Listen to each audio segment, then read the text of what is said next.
The quantum resonance chamber of the Luminara trembled with an intensity that defied all known physical laws. Captain Zarak's three-chambered heart raced as the ship's central analysis system struggled to comprehend the incoming transmission. "Impossible," whispered Lauren, the ship's primary communications specialist, her translucent skin shifting through multiple shades of pale blue, a physiological response to extreme stress among her species. The signal was unlike anything in the Galactic Confederation's extensive database. It wasn't just a message. It was a complex, multi-layered communication that seemed to exist simultaneously across multiple quantum states.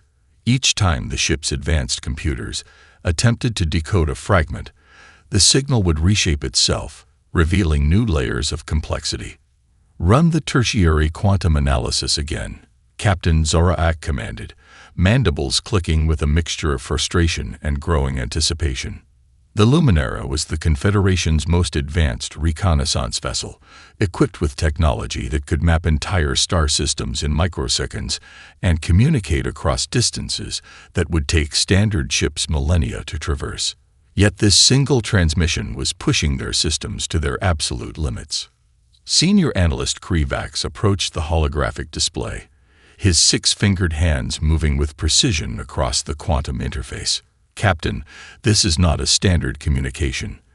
The signal contains multiple embedded frequencies that seem to be adapting." As if responding to Krivax's observation, the transmission suddenly shifted.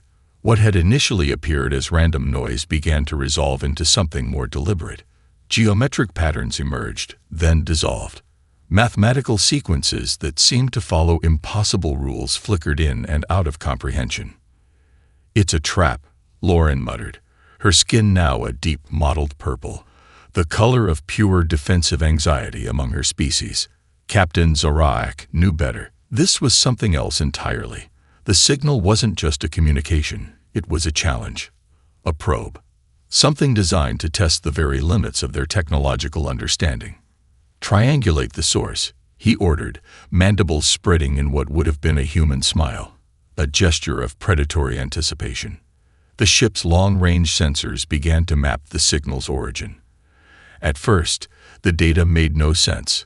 The transmission seemed to be coming from multiple locations simultaneously, a technological impossibility that suggested either a massive sensor malfunction or something far more extraordinary. Then they saw it. Emerging from the quantum interference was the silhouette of a massive vessel. Its profile defied traditional ship design, all sharp angles and asymmetrical planes that seemed to shift and change even as the sensors tried to lock onto its precise configuration. It was old, impossibly old, yet there was something about its design that suggested recent, extensive modifications. A human vessel. The mere thought sent a chill through the Luminara's bridge crew. Humanity had been considered extinct for nearly 2 centuries. Their civilization had been wiped out during the Galactic Purge, a systematic extinction event that had eliminated what was once considered the most unpredictable and dangerous species in known space. Yet here was proof that something had survived. "The signal," Krivax said, his voice barely a whisper. "It's not just a message. It's a selection process." As if on cue, the ship's quantum resonance chamber began to vibrate with increasing intensity. The transmission was no longer just a signal. It was a test, a challenge. Something was evaluating the Luminara, measuring its capabilities, probing its technological defenses. Captain Zarak felt something he hadn't experienced in decades of deep space exploration. Genuine, primal fear. "Prepare full defensive protocols," he commanded, "and send a priority transmission to Confederation Central. Tell them we found something. Something that was never supposed to exist." Outside the ship's reinforced viewports, the mysterious human vessel waited, silent, patient, and filled with secrets that were about to be unleashed. The boarding pod's automated systems went into catastrophic failure the moment it approached the human vessel. What should have been a precision descent became a violent, uncontrolled trajectory. Lauren felt her internal stabilizers rupture as the pod was forcibly ejected through a breach that seemed to open like a living wound in the ship's hull. Darkness, Then consciousness. She awoke in a corridor that defied all known principles of ship design. The walls pulsed with a soft, bioluminescent light that seemed to breathe, expanding and contracting like living tissue. Metallic surfaces merged seamlessly with what appeared to be organic membranes, creating an environment that was neither mechanical nor biological, but something horrifyingly in between. Krivax. She called into her communication implant. Only static responded. Her navigation systems were completely offline. The emergency beacon that should have immediately activated was silent. Something in this environment was actively suppressing their technology. Elsewhere in the massive vessel, Senior Tactical Officer Rickstall found himself in an equally disturbing situation. His landing had been equally brutal, but he was trained for planetary assault and extreme environmental conditions.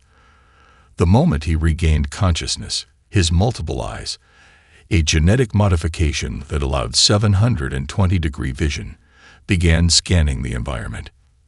The corridor around him was a nightmare of geometric impossibility. Surfaces seemed to shift when he wasn't looking directly at them. Angles that should have been right now curved in ways that made his highly developed visual cortex struggle to process the information. Shadows moved independently of their sources, creating depth and dimension that shouldn't exist. A sound caught his attention. Not a mechanical hum or the typical environmental sounds of a spacecraft. This was something else, a low, rhythmic pulse that felt more like a heartbeat than any mechanical system. Captain Zorak had been separated from his team, landing in what appeared to be a massive chamber that defied the laws of spatial geometry. The room seemed to be simultaneously large and compact, with perspective shifting with each movement he made. Holographic interfaces flickered around him, displaying fragments of information in a language that was simultaneously familiar and completely alien. Human data logs. But these were unlike any historical records he'd ever encountered. Each fragment was a living document, changing, adapting, rewriting itself as he watched. Tactical reports morphed into genetic research, which then transformed into complex mathematical equations that seemed to describe methods of survival beyond anything the Confederation had ever conceived. A sudden movement caught his peripheral vision. A maintenance drone, or what initially appeared to be a maintenance drone, skittered across the chamber. But its movement was wrong. Too fluid, too deliberate. It moved like a predator, not a machine. Lauren discovered her first true horror in her isolated corridor. The walls were not just responsive, they were collecting information. Microscopic tendrils emerged from the surface, analyzing her biological composition, her technological implants, measuring her capabilities with a cold, calculated precision. This was not a ship. This was a hunting ground. Rickstall's tactical training kicked in. He began to map the corridor, using advanced spatial recognition techniques. But each time he marked a point, the corridor would subtly shift. Doorways would appear where none existed moments before. Passages would elongate or contract. The heartbeat grew louder. Back in the central chamber, Zorak realized the true nature of their situation. The human vessel was not just studying them. It was selecting them, evaluating them, determining their potential threat, or their potential usefulness. A holographic log flickered to life. A human face, partially obscured, heavily augmented, began to speak. The translation matrix struggled to keep up, but the message was clear. Survival is more than preservation. It is adaptation. The ship continued its silent, methodical assessment. The boarding team was no longer in control. They were now part of something far more complex, a living system designed to ensure humanity's ultimate survival. And it was just beginning to wake up. The first turret emerged from what moments before had been a perfectly smooth section of wall. Its design defied every known principle of weapon engineering. A living mechanism that grew like a metallic tumor, crystalline lens apertures blinking with an almost organic precision. Rickstall's multiple eyes caught the movement a millisecond before the weapon fired. Quantum disruptive energy burst from the turret's core, not a standard plasma or kinetic round, but something far more insidious. The blast didn't just target physical matter. It attacked the very molecular cohesion of its target. Where the energy touched Rickstall's tactical armor, the molecular bonds began to unravel, turning rigid protection into a brittle, crumbling shell. "Defensive pattern Omega-9," he shouted, activating a series of countermeasures that had been developed over centuries of interstellar conflict. Nothing happened. The ship was neutralizing their technology faster than they could activate it. In another section, Lauren discovered the true horror of the vessel's adaptive capabilities. The corridor around her began to change.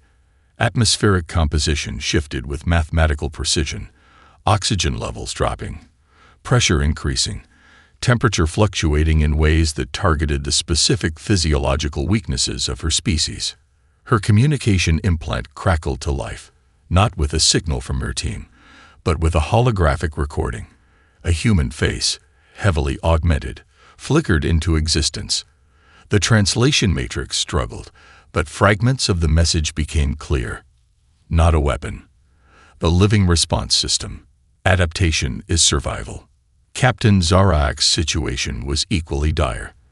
The chamber he occupied had transformed into a tactical simulation that seemed to draw directly from his own memories and combat experiences. Holographic displays reconstructed battles he had fought, analyzing his strategic decisions with terrifying precision. Each movement he made was anticipated, each potential response already calculated and countered. A secondary defense system activated. Molecular disassemblers emerged from the walls, nanite clusters that could deconstruct matter at the atomic level. They moved with purpose, analyzing the alien intruders, determining threat levels, categorizing potential resources. Rickstall realized they were being studied, not just observed, but systematically evaluated. The turret that had first attacked him began to modify itself. Its energy signature changed, adapting to the microscopic data it had collected from its initial attack. The next burst would be exponentially more effective, targeting the precise molecular weaknesses of his defensive systems. Lauren's environment became a weapon. Gravity fluctuated. Sections of the floor became subtly magnetized, creating areas of increased resistance. Atmospheric composition continued to shift, creating pockets of near toxicity that would incapacitate her species within moments of exposure. "This is impossible," she whispered, her translucent skin now a mottled pattern of defensive camouflage. But it was happening. In the central chamber, Zarak discovered fragments of human mission logs. Each was a nightmare of scientific innovation, research into survival techniques that went far beyond traditional understanding of biology and technology. Genetic modification protocols, neural interface designs that blurred the line between organic consciousness and technological system. The ship was alive, and it was deciding their fate. A holographic display activated, showing a timeline of human extinction and survival.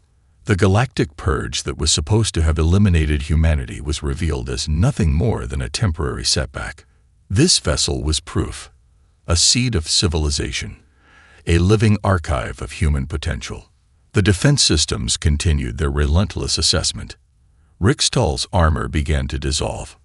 Lauren's respiratory system struggled against the changing atmosphere. Zarak found himself trapped in a tactical simulation that anticipated his every move. The human vessel watched, evaluated, prepared. Survival was no longer just a possibility. It was a promise. The stasis pod was nothing like the preservation chambers used by the Galactic Confederation. It was a living system. Biomechanical tendrils intertwined with what might have once been a human body, creating a hybrid organism that defied all known principles of biological preservation. Commander Elena Rodriguez was both more and less than human.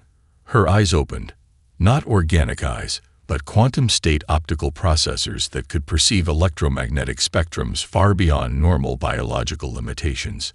Each movement released microscopic nanite clusters that analyzed the surrounding environment with terrifying precision. Rickstall was the first to encounter her fully activated form. The tactical officer had been systematically stripped of his defensive capabilities by the ship's adaptive systems. His multiple eyes, once a marvel of genetic engineering, now functioned at less than 30% efficiency. Molecular disassemblers had reduced his advanced combat armor to little more than molecular dust. Rodriguez moved differently, not with the mechanical precision of a robot, nor with the fluid grace of an organic being. Her movement was a quantum dance, each step calculated across multiple potential trajectories, her body simultaneously in multiple states of existence. "Intruder," she spoke.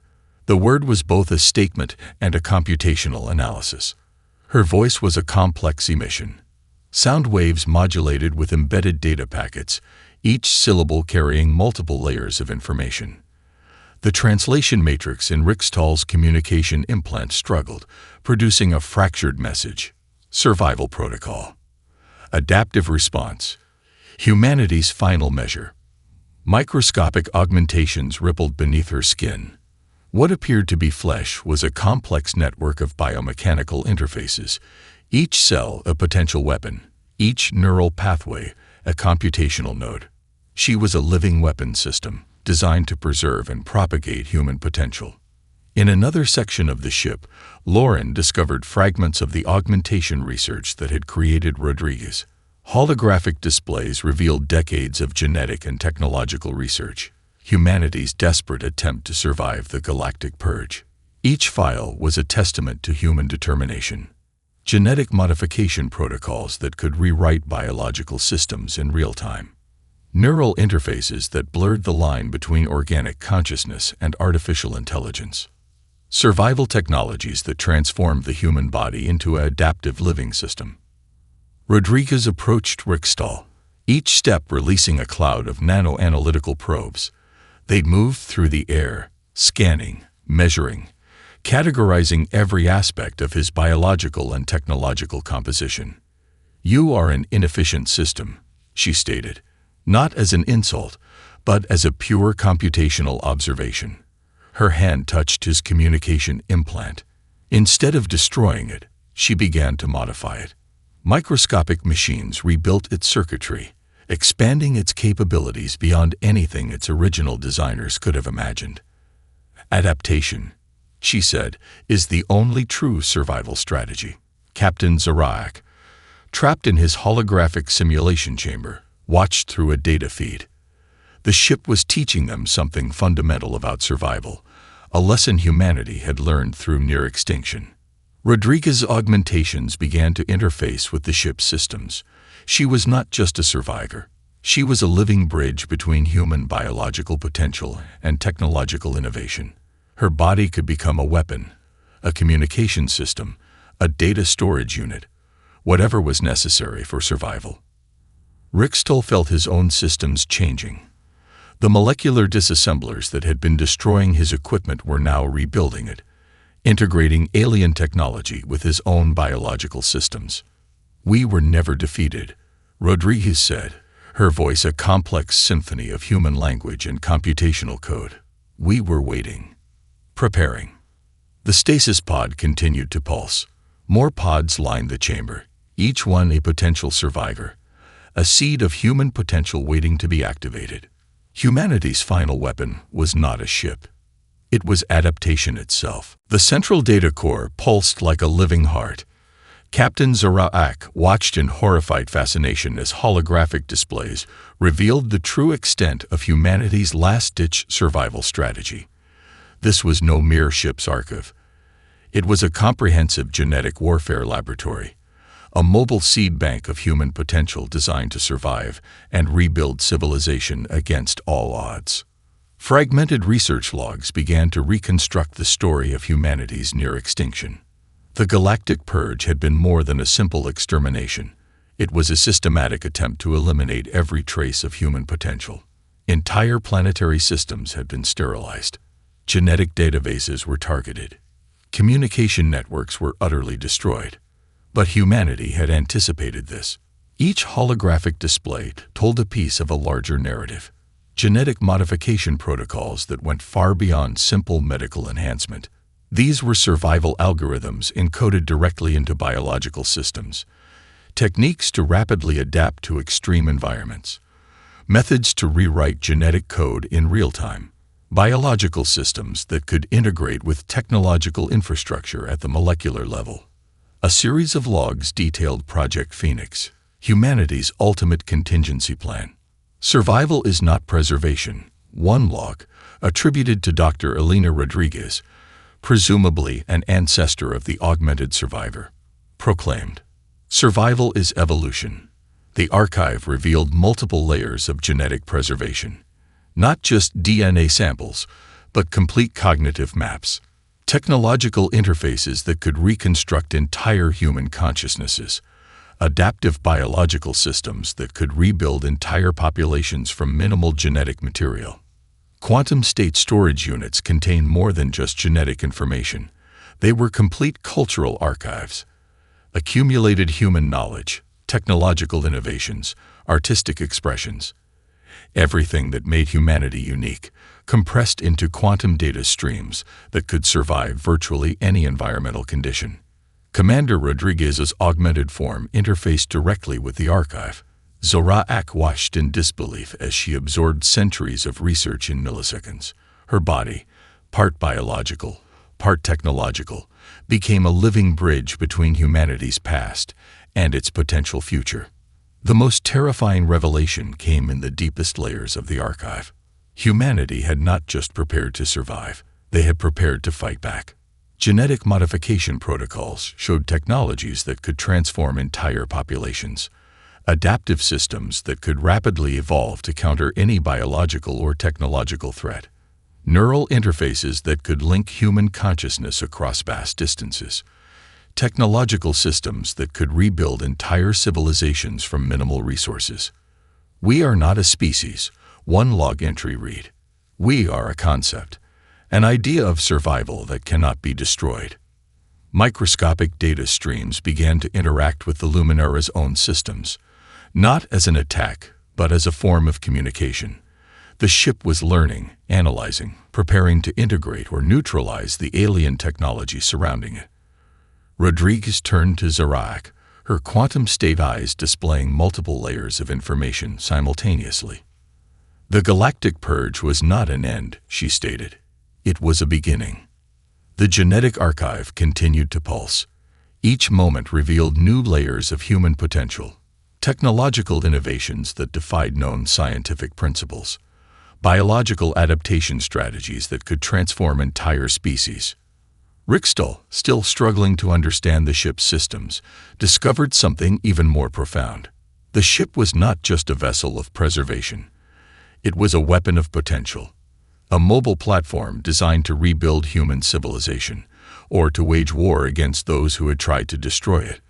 Lauren's communication systems began to reconstruct themselves, not through any external intervention, but through the ship's adaptive technologies. Microscopic machines rewrote her implants, expanding their capabilities beyond anything her species had imagined possible. The archive continued to pulse, waiting, preparing. Humanity's legacy was far from over. It was just beginning. The ship became a living labyrinth. Corridors reconfigured themselves with mathematical precision, creating an ever-changing maze that anticipated every movement of the alien boarding team. Walls shifted from solid metal to adaptive membrane, from rigid structure to fluid intelligence. Each section was a tactical system, a weapon, a thinking entity that existed beyond traditional understanding of technology or biology. Rickstall discovered this first. His tactical training, honed across a dozen interstellar conflicts, became utterly useless. The corridor he navigated began to respond to his thought patterns. Potential escape routes would materialize and then dissolve. Gravity would fluctuate, creating microenvironments that challenged his physiological capabilities. "Fascinating," a computational voice echoed, not from any visible speaker, but seeming to emerge from the very walls themselves. Predictive behavioral modeling indicates multiple potential response vectors. Commander Rodriguez interfaced directly with the ship's systems. Her augmented body was no longer just a biological entity, but a living bridge between human consciousness and technological infrastructure. Microscopic data streams flowed through her augmentations, analyzing, categorizing, preparing. The ship was learning. not just collecting data, but actively understanding. Each movement of the alien intruders was transformed into a complex mathematical model. Potential threats were calculated, potential responses were developed, entire tactical scenarios were run and discarded in microseconds. Lauren's communication systems began to reveal the true horror of the vessel's capabilities. What she had initially thought were random interference patterns were actually complex communication protocols. The ship was talking, not in any traditional language, but in a form of communication that existed simultaneously across multiple quantum states. Data became environment. Environment became weapon. Weapon became intelligence. Captain Zarak found himself in a section that defied all principles of spatial engineering. The room existed in multiple dimensional states simultaneously. Holographic displays showed potential combat scenarios, each one adapting in real time to the movements of the alien crew. Survival is not about resistance. Rodriguez's voice echoed through the ship's systems. Survival is about continuous adaptation. The vessel's defensive systems were alive in a way no traditional weapon could be. Turrets didn't just track targets, they predicted movement, calculated potential resistance, and developed countermeasures before a threat could even manifest. Molecular disassemblers moved like living organisms, breaking down and reconstructing matter with terrifying efficiency. A section of the wall near Rickstall transformed. What had been a solid surface became a complex interface, part biological membrane, part quantum computing system. Microscopic tendrils emerged, analyzing his physiological composition, measuring his technological capabilities, determining his potential threat level. The ship was not just defending itself. It was studying, preparing, waiting. Holographic displays revealed fragments of the ship's mission parameters. This was not just a vessel of preservation. It was a mobile warfare platform designed to rebuild human civilization, or to wage war against those who had tried to destroy it. Rodriguez's augmented form moved through the ship's systems like a living data stream. Her consciousness interfaced directly with the vessel's core intelligence. Centuries of genetic research, survival protocols, and adaptive technologies flowed through her augmented body. Potential threat assessment. She spoke, her voice a complex emission of computational and biological signals. Current alien boarding team. 87.3% probability of neutralization. Remaining 12.7%. Potential resource integration. The ship's corridors continued to shift. Walls became sensors. Sensors became weapons. Weapons became intelligence. Zarak realized the fundamental truth of their situation. They were not dealing with a traditional spacecraft. This was a living weapon system, a mobile platform of human potential that could adapt, rebuild, and fight back against any conceivable threat. Humanity's final weapon was not a ship.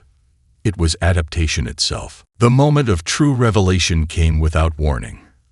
Commander Rodriguez stood at the epicenter of the ship's primary data core, a quantum nexus that was simultaneously a preservation chamber, a genetic archive, and a weapon of unprecedented complexity.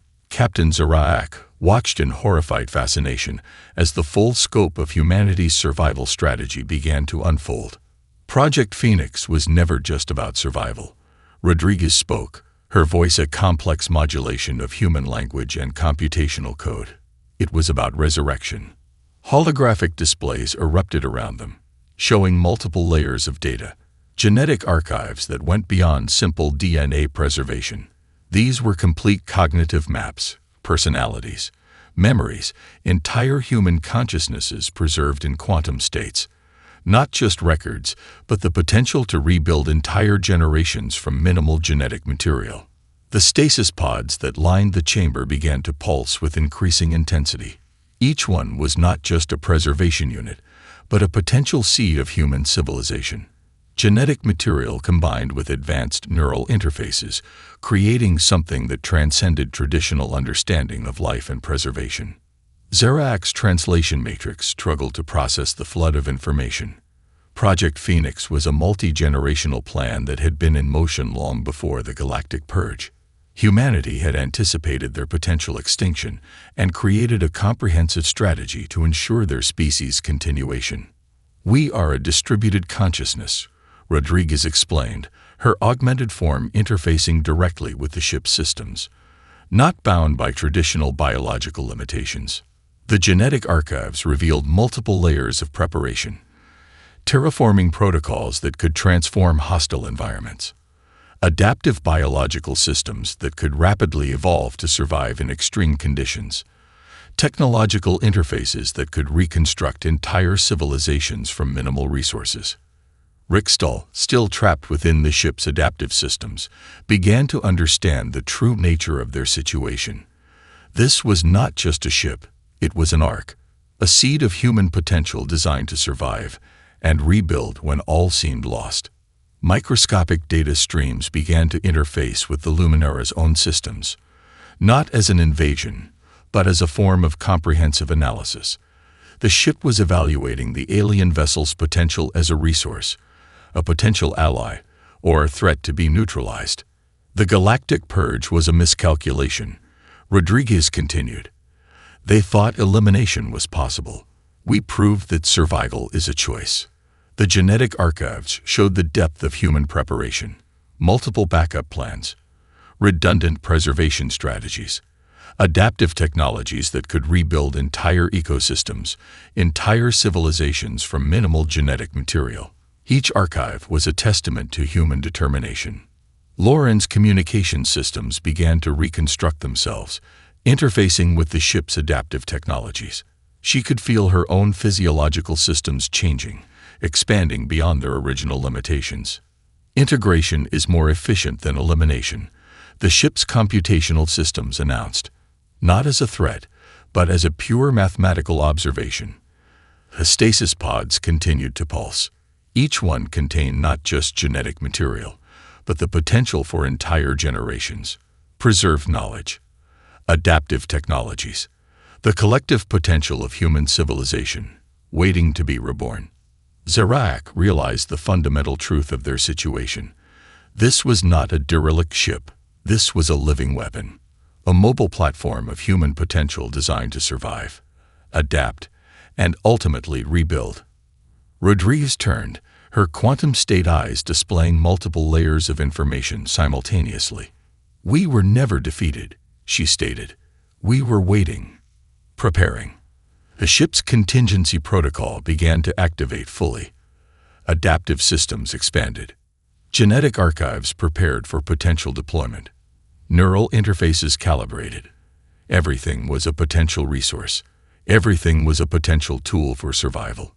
Humanity's legacy was not about preservation. It was about resurrection. The pulsing stasis pods continued their silent countdown. Waiting. Preparing. Ready to be reborn. The Luminara's communication systems erupted with a transmission that defied all known protocols of interstellar communication.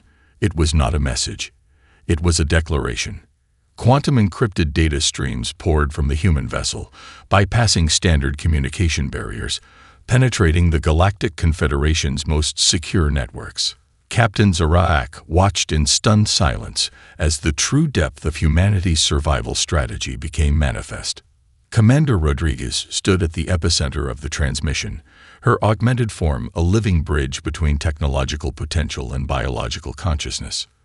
"We were never gone," the message proclaimed, not in words, but in a complex multilayered communication that simultaneously existed as data, mathematical algorithm, and pure information. "We were waiting."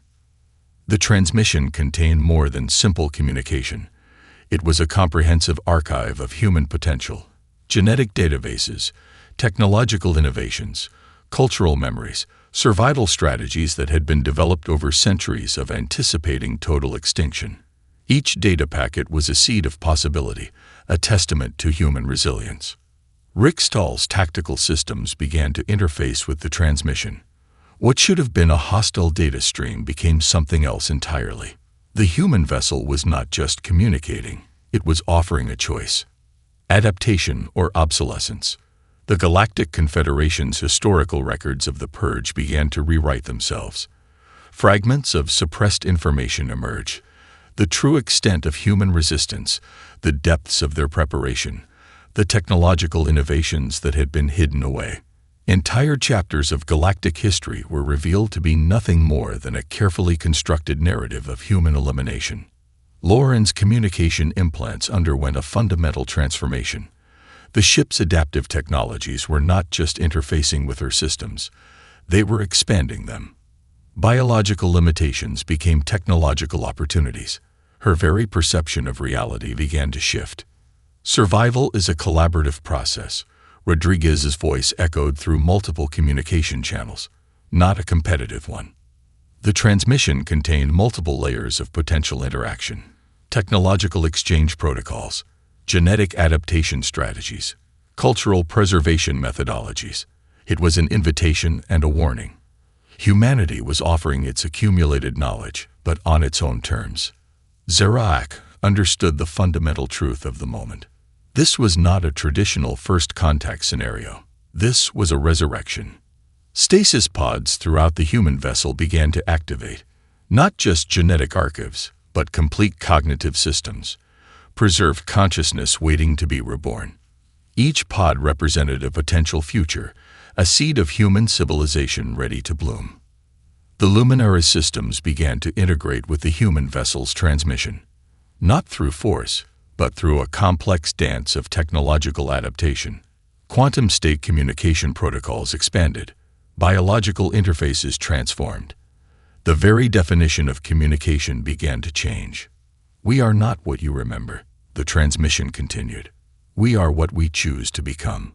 Holographic displays revealed the true scope of Project Phoenix. Multiple backup plans, distributed consciousness systems, adaptive technologies that could rebuild entire civilizations from minimal resources. Each archive was a testament to human determination. The ship was more than a vessel. It was a promise, a declaration of continued existence. As the transmission reached its crescendo, the Galactic Confederation's communication networks began to fundamentally change. Suppressed information emerged. Historical narratives rewrote themselves. The very understanding of humanity's extinction was challenged. Rodriguez turned to Zarak, her quantum state eyes displaying multiple layers of information simultaneously. Humanity was never a species, she stated. We are a concept, an idea of survival that cannot be destroyed. The transmission concluded with a simple, profound message. We are still here. We are waiting. We are ready. Outside the ship's reinforced viewports, the vast emptiness of space seemed to pause, as if listening to the promise of humanity's return. Survival was no longer a question. It was a choice.